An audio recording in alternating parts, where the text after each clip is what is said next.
I put my fenders back on. Of course, the door is not quite closed because the papering, but all's good. I went and shopped around anyway. I bought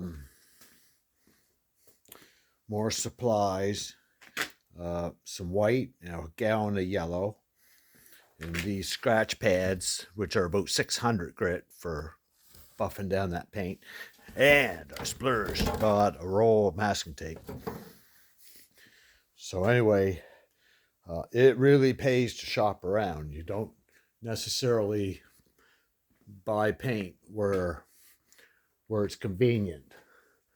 You drive a little ways and you can get it for a much better price. I'm not advertising where to buy, but a lot better price in different places. But anyway, this was that fender that was all gray, and I ran out of paint. Like I got 3 coats on the doors in the back, and only 2 coats here. But you can see that actually it's worse than the camera shows.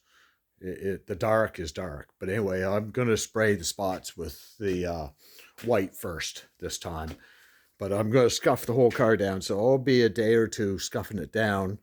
And anyway, where I had to take the tape up,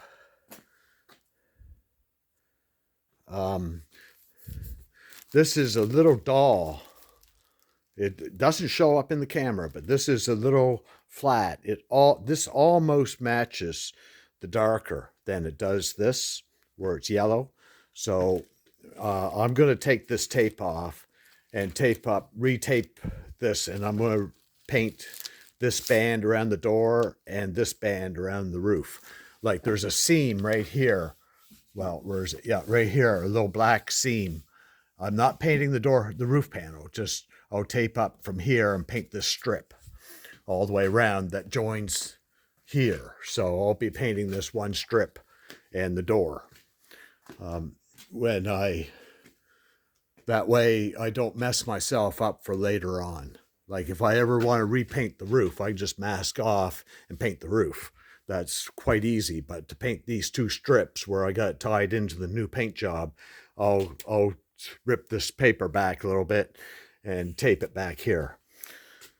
But I will be, and of course I'm not painting the bumpers, the trunk lid, or the hood, because I'm putting the other hood on.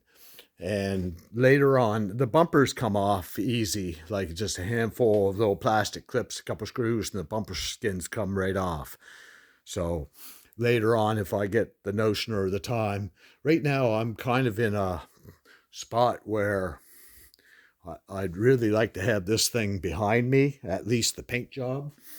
So I'm kind of not interested in painting everything, because I'd like to have it painted what I got done and move on to the drivetrain and undercoat it and put the interior back in and put it on the road and get working on the Oldsmobile. So, but anyway, it's no big deal. I kind of had an idea the paint wasn't going to cover, and I just took a chance. I really should have painted it white. Even that red Ferrari, I had troubles with the red on that covering the gray. That could have been painted white. It's funny how the red and this yellow, when it hits gray primer, it turns black. It needs white in order to,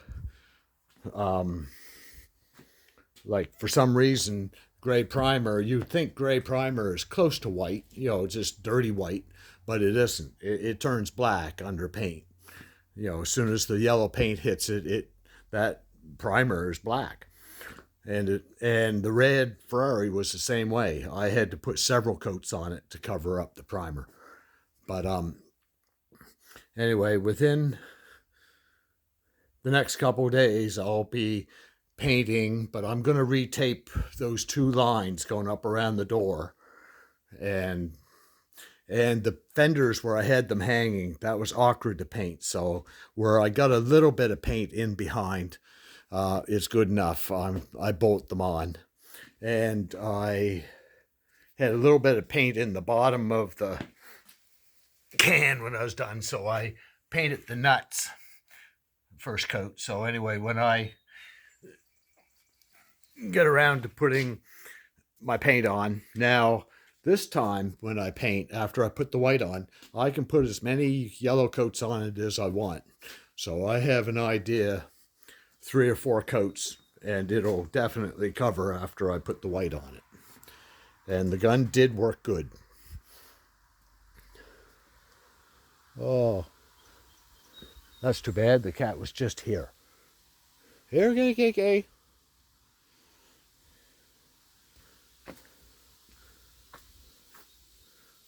Oh, I missed the opportunity.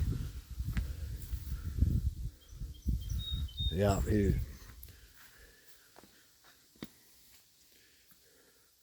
anyway, yep, good night.